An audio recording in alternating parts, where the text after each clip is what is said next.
दोस्तों स्वागत है आप सभी का हमारे चैनल आरएसपी टेक में। तो दोस्तों आज की इलेक्ट्रीशियन थ्योरी की क्लास में हमारी जो टॉपिक रहने वाले हैं वो है, पहला टॉपिक तो हमारा रहेगा जूल का नियम। उसके बाद हम पढ़ेंगे दोस्तों तापमान यानी कि टेम्परेचर क्या होता है। और तीसरी चीज़ हम पढ़ेंगे दोस्तों दक्षता यानी कि एफिशिएंसी, दक्षता क्या होती है इसके बारे में हम आज की क्लास में पढ़ेंगे। तो सबसे पहले मैं आपको बता देता हूँ जो जूल का नियम है उसको इंग्लिश में क्या बोलते हैं दोस्तों, लॉ ऑफ जूल। ये इंग्लिश में भी आप लिख सकते हैं साथ के साथ। और तापमान को इंग्लिश में क्या बोलते हैं दोस्तों, टेम्परेचर। ठीक है। और दक्षता को इंग्लिश में क्या बोलते हैं दोस्तों, एफिशिएंसी। क्लियर है। तो अब हम बात करते हैं दोस्तों एक एक करके टॉपिक आज का स्टार्ट करते हैं। हम सबसे पहले हम बात करेंगे दोस्तों जूल के नियम की। तो जूल का नियम क्या होता है, तो सबसे पहले हम जान लेते हैं कि जूल का नियम कब दिया और किसने दिया। तो जूल के नियम से आपको नाम से ही पता लग रहा होगा जूल क्या है, एक वैज्ञानिक है। तो उसका वैज्ञानिक का नाम क्या है दोस्तों, तो इसका नाम है, पूरा नाम है इसका जेम्स प्रिस्कॉट जूल। क्या नाम है दोस्तों इसका, जेम्स प्रिस्कॉट जूल। अच्छा ये क्लियर नहीं है तो दोबारा से लिख देता हूँ, प्रिस्कॉट। ठीक है। तो ये हो गया क्या, वैज्ञानिक का नाम। उसके बाद में इस वैज्ञानिक ने कौन से सन में दिया, हालांकि ये चीज़ें नहीं पूछते लेकिन हम चीज़ों को साथ के साथ लेकर चलेंगे। तो सन कौन सी थी दोस्तों, 1840 से 43 के मध्य इसने ये नियम दिया था। अब बात करते हैं दोस्तों ये नियम क्या दिया था उसकी बात करते हैं। नियम क्या था दोस्तों, और सबसे पहले हम बात करते हैं नियम किससे संदर्भित था। तो जो नियम था ये था दोस्तों विद्युत धारा जनित ऊष्मा से।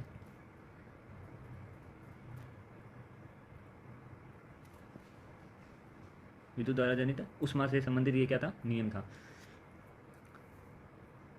और इसके बारे में मैंने आपको पहले बताया था, स्टार्टिंग की क्लास में मैंने बताया था कि विद्युत धारा के प्रभाव में मैंने आपको बताया था कि विद्युत धारा का ऊष्मीय प्रभाव, तो उसी से रिलेटेड ये नियम है दोस्तों। विद्युत धारा का ऊष्मीय प्रभाव है वो क्या होता है और कैसे ये रिएक्ट करता है, उसके बारे में हमें जो वैज्ञानिक ने बताया वो कौन था, वो था जेम्स प्रिस्कॉट जूल, जिसने 1840 से 43 के बीच में ये नियम दिया था। क्लियर दोस्तों। अब ये नियम क्या था इसके बारे में हम बात करते हैं। तो ये नियम था दोस्तों, सॉरी, ये नियम था दोस्तों, किसी चालक में से अगर हम विद्युत धारा प्रवाहित करते हैं तो वो क्या होता है, गर्म होता है। तो लिख लीजिए साथ के साथ, किसी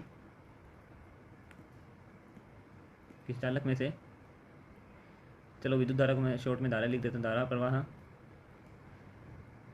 कराने पर चालक का गर्म होना। क्या दोस्तों, कि किसी चालक में यदि हम विद्युत धारा प्रवाहित कराएंगे तो वो चालक गर्म होता है, ये आपने देखा भी होगा। क्लियर है। तो अब बात करते हैं चालक गर्म क्यों होता है उसकी, है ना। तो क्यों होता है, तो ये होता है दोस्तों चालक के प्रतिरोध के कारण। किसके कारण होता है, प्रतिरोध के कारण। ये मैंने आपको पहले बताया था प्रतिरोध क्या होता है, उसमें मैंने बताया था ना कि प्रतिरोध एक पदार्थों का गुण है जो विद्युत धारा प्रवाह का विरोध करता है ना।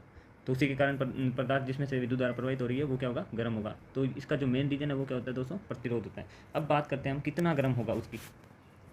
हालांकि ये किताबों में नियम आपको ऐसे नहीं मिलेगा, ये मैं आपको ईजी तरीके से समझने के लिए मैं ऐसे बता रहा हूँ, किताब में ऐसे लैंग्वेज में नहीं मिलेगा आपको ये नियम। चलो अब बात करते हैं ये कि कितना गर्म होगा चालक, कितना गर्म होगा उसकी बात करते हैं हम दोस्तों, कितना गर्म होगा। तो ये दोस्तों गर्म होगा जो चालक में से प्रवाहित धारा, तो मैं शॉर्ट में लिख देता हूँ, प्रवाहित धारा के वर्ग। ठीक है। धारा का वर्ग समझते हो क्या होता है, धारा जितनी धारा है उसको उसी से मल्टीप्लाई करके जो धारा आएगी वो। ठीक है। और जो चालक का प्रतिरोध है वो, और समय के, इन तीनों के जो गुणनफल आएगा इसके क्या होता है, समानुपाती। क्या होता है दोस्तों, समानुपाती होता है। यानी कि अब इसको हम लिखें तो गर्म को इंग्लिश में क्या बोलते हैं दोस्तों, हीट बोलते हैं ना। तो H बराबर हो जाएगा दोस्तों I²RT। ठीक है। I² कैसे, धारा का वर्ग यानी कि I²।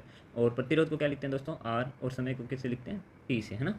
तो अब आप कुछ बुद्धिजीवियों के मन में आएगा कि सर ये तो ऊष्मा का सूत्र है, सॉरी ऊर्जा के 4 सूत्रों में मैंने ये भी बताया था I²RT भी, है ना। तो जी दोस्तों आपके मन में एकदम सही आ रहा है। तो ये गर्मी किसके कारण होती है, ऊष्मा की वजह से। और ऊष्मा एक प्रकार की क्या होती है दोस्तों, ऊर्जा होती है। तो ज़्यादा कंफ्यूज होने की ज़रूरत नहीं है, ऊष्मा भी एक प्रकार की ऊर्जा ही है। तो अब बात हम करते हैं दोस्तों ये किस में आएगा दोस्तों, ये आएगा आपका I²RT, ये आएगा किस में, जूल में, है ना। जूल में क्यों आएगा, क्योंकि मैंने आपको बताया एनर्जी का ये सेम था, ये किस में था, जूल में था। तो ये इसका ये भी क्या है, एक प्रकार की एनर्जी है, तो इसका भी क्या रहेगा दोस्तों, ये जूल रहेगा। अब बात करते हैं हम जहाँ भी टेम्परेचर हम मापते हैं, हम तो जूल में मापते नहीं है टेम्परेचर को, हम किस में मापते हैं, हम मापते हैं किस में, केल्विन में, सॉरी कैलोरी में, है ना, कैलोरी में नापते हैं। तो अब बात करते हैं कैलोरी में कैसे आएगा ये। तो सबसे पहले आपको लिखना है नोट लगा के, यहाँ स्टार लगा के, कि जो एक कैलोरी होती है उसमें कितने जूल होते हैं दोस्तों, 4.18 जूल होते हैं ना, किसमें, एक कैलोरी में। तो उसके बाद हम बात करते हैं 1 किलो कैलोरी में। 1 किलो कैलोरी में कितने जूल होंगे दोस्तों, ये हो गए 4.18 इंटू 1000, यानी कि ये हो जाएगा 4180 जूल हो जाएगा। इसके बाद हम बात करते हैं दोस्तों, ये तो हो गया कैलोरी में जूल। अब बात करते हैं एक जूल में कितने कैलोरी होते हैं। तो ये दोस्तों आपका आ जाएगा ये 1/4.18 आ जाएगा, यानी कि ये आ जाएगा 0.24 कैलोरी, किसमें, एक जूल में होता है।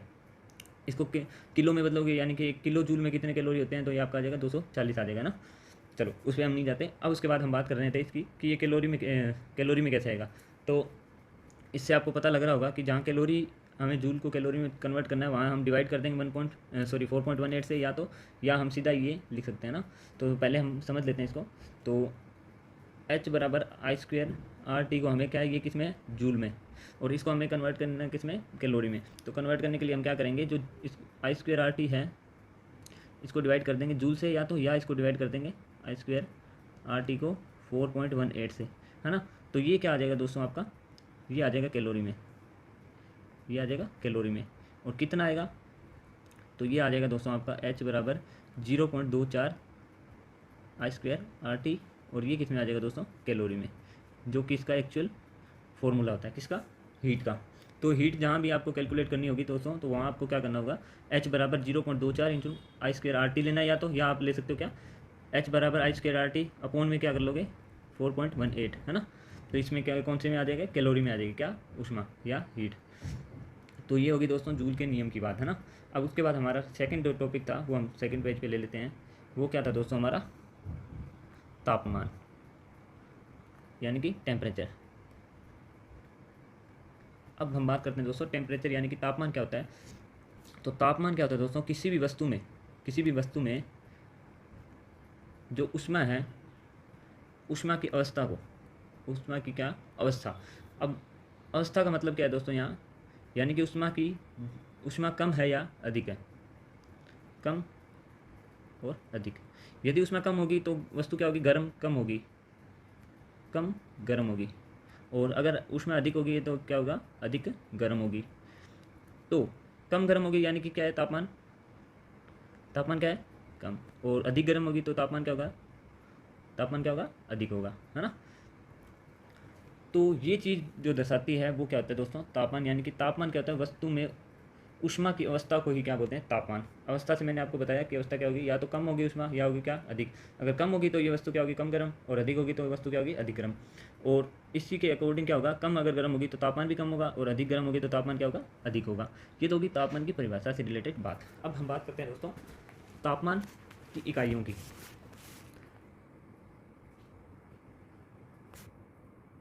अब हम बात करते हैं दोस्तों तापमान की इकाइयों की। तापमान की इकाइयाँ कितनी होती है दोस्तों, ये होती है 4। कितनी होती है, 4। कौन कौन सी होती है, पहले की बात करते हैं हम, पढ़ा होगा, डिग्री सेल्सियस, यानी कि इसको किस में लिखते हैं, डिग्री सेल्सियस, ये इसका क्या होता है, दिखाने का सिंबल होता है ना। और दूसरी होती है दोस्तों डिग्री फ़ारेनहाइट। फ़ारेनहाइट को किससे लिखते हैं, डिग्री एफ के, है ना। और तीसरी दोस्तों आपने शायद नाम ही नहीं सुना होगा, ये होती है डिग्री र्यूमर। डिग्री र्यूमर को लिखते हैं डिग्री आर से। और चौथी के बारे में आपने सुना होगा दोस्तों, चौथी होती है केल्विन। ये डिग्री में नहीं होती, ये सीधी होती है केल्विन, जो कि ऐसा इकाई है किसकी, तापमान की, है ना। और इसको लिखते हैं शॉर्ट में के से। क्लियर दोस्तों। तो ये होगी 4 तापमान की इकाइयाँ। अब इनके बारे में हम जान लेते हैं कि कैसे इनको कैलकुलेट करते हैं। तो इनका एक फॉर्मूला होता है दोस्तों, वो आपको याद रखना होगा। बार बार प्रैक्टिस करोगे तो ये चीज़ें क्या आपके दिमाग में बैठ जाएगी। तो ये फॉर्मूला क्या होता है दोस्तों, तो डिग्री सेल्सियस माइनस 0 बट्टे में होता है क्या, 100। ये बराबर होगा दोस्तों डिग्री फ़ारेनहाइट माइनस 32 अपॉन में 180। और ये बराबर होगा दोस्तों डिग्री र्यूमर बटे में 80 के, और ये बराबर होगा केल्विन माइनस 273 बटे 100 के। तो ये सूत्र आपने कहीं देखा होगा दोस्तों।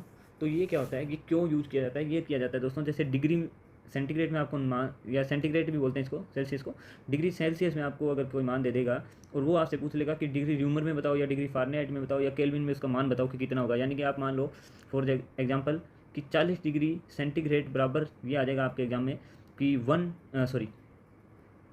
बराबर कितने डिग्री फारेनहाइट। तो अब आपको कैलकुलेट करना होगा कि ये कितने डिग्री फारेनहाइट के बराबर है, क्या 40 डिग्री सेंटीग्रेड या सेल्सियस। तो उसके लिए सबसे पहले तो हम इस फॉर्मूले के क्या ईजी बना लेते हैं ताकि ईजी हो जाए कैलकुलेशन में, हमें कैलकुलेशन फास्ट हो जाए। उसके लिए हम क्या करते हैं, अब ये जो नीचे की है उसका क्या है, हम ऐसी संख्या से डिवाइड करते हैं जो सभी में कॉमन हो। तो हमने 20 से डिवाइड किया तो ये हो गया कितना दोस्तों, 20 को 5 से डिवाइड किया तो कितना हुआ 100, 100 को 20 से 180 से डिवाइड किया तो ये आ गया 9, और ये आ गया कितना 4, और ये आ गया कितना दोस्तों 5। तो इसको हम ये भी लिख सकते हैं 5 और डिग्री फारेनहाइट माइनस 32 बटे में 9 और डिग्री र्यूमर बटे में 4 और बराबर होगा केल्विन माइनस 273 बटे में 5। तो ये इसका और इसका मतलब सेम ही है। हमने क्या किया था, जो नीचे की संख्या है उनको सेम अंक से डिवाइड करके हमने लिख दिया है। तो अब चाहे तो आप ये याद रख लो, चाहे आप ये याद रख लो, इनमें से किसी एक को आपको याद रखना पड़ेगा। अगर ये याद रख लिया तो ये बन जाएगा, और ये रख लिया तो ये भी बन जाएगा ना। लेकिन आपको किसी एक को याद रखना अच्छे से, या दोनों रखना चाहो तो दोनों भी रख सकते हो। अब बात करते हैं हम दोस्तों कि इससे क्वेश्चन कैसे आते हैं। मैंने आपको बताया कि डिग्री सेल्सियस बराबर की, जैसे हमने एक एग्जांपल लिया था, ये एग्जांपल मान लो कि 40 डिग्री सेंटीग्रेड या सेल्सियस बराबर कितना होगा फारेनहाइट। यही पूछ लेगा आपसे कितना होगा डिग्री र्यूमर, और यही आपसे पूछ लेगा क्या केल्विन। तो इसको निकालने का जो है तरीका वो क्या होता है, हम वो नेक्स्ट पेज पे समझ लेते हैं। तो पहला क्वेश्चन हमारा क्या था, 40 डिग्री सेल्सियस बराबर कितने फारेनहाइट या र्यूमर या केल्विन। तो उसका सबसे पहले हमें फॉर्मूला पता होना चाहिए, क्या डिग्री सेल्सियस माइनस 0 बटे में 5 और डिग्री फारेनहाइट माइनस 32 बराबर बटे 9 और र्यूमर डिग्री र्यूमर बटे में 4 और केल्विन माइनस 273 बटे कितना 5। सबसे पहले चीज़ तो आपको ये पता होनी चाहिए। उसके बाद हम इसको कैलकुलेट करते हैं दोस्तों। तो 40 डिग्री की जगह, ये जो डिग्री सेंटीग्रेड है इसकी जगह मान रखेंगे 40 माइनस 0.5 इक्वल, अब पहले हम निकालते हैं फारेनहाइट कितना होता है। तो अब डिग्री फारेनहाइट माइनस 32 बटे 9। अब आपको पता है कि ये क्या होता है, क्रॉस मल्टीप्लाई होता है ना। तो ये कितना हो जाएगा 5 डिग्री फारेनहाइट माइनस 32 को 5 से करेंगे तो ये आ जाएगा 10 और ये आ जाएगा 160, है ना। करके देख लो 32 इंटू 5, तो ये आ गया 5 दिए 15 यानी कि 150, और ये हो गया 10, ये हो गया 160। तो ये आ गया, हमने अभी क्या किया था डिग्री फारेनहाइट को इससे कैलकुलेट किया। अब हम इसको मल्टीप्लाई करेंगे इससे, तो 9 को 40 से किया ये आ गया 360, माइनस 0 को 9 से किया तो 0 आएगा, तो माइनस में 0 होगा। तो माइनस 0 लिखो या ना लिखो एक ही बात है, तो नहीं लिखते हम, ठीक है। तो ये आ गया 360 बराबर 5 डिग्री फारेनहाइट माइनस 160। अब आपको दोस्तों पता हो तो जो बराबर के इधर माइनस की संख्या होती है वो बराबर के दूसरी तरफ जाने पे क्या हो जाती है प्लस की संख्या। तो ये क्या हो गया दोस्तों, इधर की माइनस की संख्या इधर जाकर क्या हो गई 360 प्लस 160 बराबर 5 डिग्री फारेनहाइट, ये आया। अब आपको पता है हमें 5 डिग्री फारेनहाइट कोई भी इकाई नहीं होती, हम इकाई क्या होती है फारेनहाइट। तो ये जो 5 है इसको हम हटाएंगे, उससे पहले इन दोनों को जोड़ देते हैं। तो ये कितना आ गया दोस्तों 0 और 6 से 12 एक हासिल 1, और ये हो गया 5, ये आ गया 520 बराबर 5 डिग्री फारेनहाइट, है ना। अब हम फारेनहाइट में मान निकालते हैं, तो फारेनहाइट डिग्री फारेनहाइट बराबर आ जाएगा 520 बटे में क्या आ जाएगा 5, तो ये आ गया 104 डिग्री फारेनहाइट। क्लियर दोस्तों, ये क्या आ जाएगा, यानी कि 40 डिग्री सेंटीग्रेड बराबर कितना होगा 104 डिग्री फारेनहाइट होगा। इसी प्रकार हमें कैलकुलेट करना है डिग्री र्यूमर और केल्विन को। तो आप कोशिश करिए, ठीक है, करके देखिए, वरना मैं करवा देता हूँ नेक्स्ट पेज पे। चलिए दोस्तों, अब हम निकालते हैं क्या डिग्री सेल्सियस को र्यूमर में, है ना। तो 40 degree Celsius upon 5 equal two degree rumour बटे 4। अब हम इसको निकालते हैं, तो ये इसको 8 बार कट गया और ये इससे मल्टीप्लाई हो जाएगा, यानी कि डिग्री र्यूमर बराबर आ जाएगा 8 इंटू 4 यानी कि 32 डिग्री र्यूमर कितने में 40 डिग्री सेल्सियस। क्लियर दोस्तों। अब उसके बाद हम बात करते हैं दोस्तों 40 डिग्री सेल्सियस कितने केल्विन। हमने फारेनहाइट निकाल लिया, र्यूमर निकाल लिया, अब हम केल्विन की बात करते हैं। तो ये आ जाएगा 40 डिग्री माइनस 0/5 K माइनस 273 बटे में 5। अब आपको पता है दोस्तों ये 5 से 5 कट जाएगा ना, और ये जो माइनस का इधर है वो चला जाएगा, K बराबर हो जाएगा 40 + 273। तो ये आ जाएगा आपका दोस्तों 313 केल्विन आ जाएगा किसमें, 40 डिग्री सेल्सियस बराबर आ जाएगा कितना, 313 केल्विन। कैसे आया एक बार फिर से समझ लीजिए। हमने पहले क्या किया, 40 डिग्री सेल्सियस बटे में 5 बराबर K माइनस 273 बटे में कितने किया, 5। चाहे तो आप इसको इससे काट लो क्योंकि बराबर में कट जाती है, बराबर संख्या है ना। चाहे आप ऐसे कर लो, इसको इससे काट दो, 8 बार गया और ये हो गया 40, 8 × 5 40 हो गया, 40 + 273 कर दो, तो ये आ जाएगा आपका 313 केल्विन आ जाएगा किसमें, 40 डिग्री सेल्सियस में, है ना। तो ये हो गया दोस्तों आपका डिग्री सेल्सियस से फ़ारेनहाइट कैसे निकालते हैं, र्यूमर कैसे निकालते हैं और केल्विन कैसे निकालते हैं। इसी प्रकार दोस्तों क्या होगा, केल्विन को कैसे डिग्री सेल्सियस में निकालेंगे ये भी आप कर सकते हो, है ना। तो इस पर आप और प्रैक्टिस करना। अगर कुछ कहीं दिक्कत आ रही हो तो वो मुझसे आप कमेंट बॉक्स में वो क्वेश्चन डाल के आप पूछ सकते हैं। आगे आप इस पर प्रैक्टिस करना, और जितनी अच्छी प्रैक्टिस करोगे उतनी ज़्यादा अच्छे से आप इन क्वेश्चनों को कर पाओगे। उसके बाद हम बात करते हैं दोस्तों, आज का हमारा जो लास्ट और थर्ड टॉपिक था, क्या था उसका नाम था दक्षता।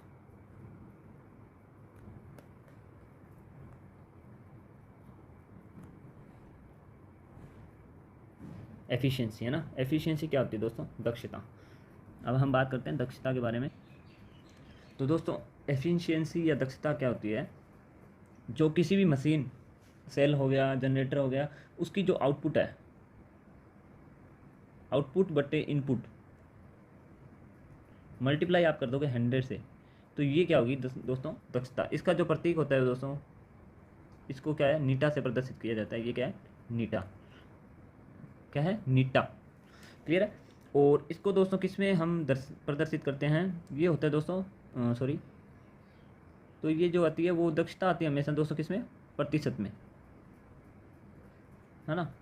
तो जो आउटपुट और इनपुट का जो अनुपात है दोस्तों, या आउटपुट को अगर इनपुट से डिवाइड करके आप मल्टीप्लाई करते हो कैसे 100 से, तो वो आपकी क्या आती है दोस्तों, दक्षता आती है। किसी भी मशीन, सेल हो गया, जनरेटर हो गया, तो उनकी जो आउटपुट शक्ति बटे इनपुट शक्ति, इसी प्रकार शक्ति का हो गया, धारा का हो गया, इसी प्रकार हम क्या है, विभिन्न प्रकार की इकाइयों का हम क्या है, दक्षता निकाल सकते हैं, जो कि आगे आएगी। डीसी मोटर और जनरेटर में दक्षताएँ आएंगी, तब मैं आपको दोबारा पढ़ाऊंगा। लेकिन अभी के लिए आपको सिर्फ याद रखना है कि दक्षता होती क्या है, आउटपुट और इनपुट का अनुपात होता है क्या, दक्षता। और ये किस में प्रदर्शित की जाती है, ये होती है दोस्तों किसमें, प्रतिशत में, यानी कि इसकी इकाई क्या होती है दोस्तों, प्रतिशत होती है।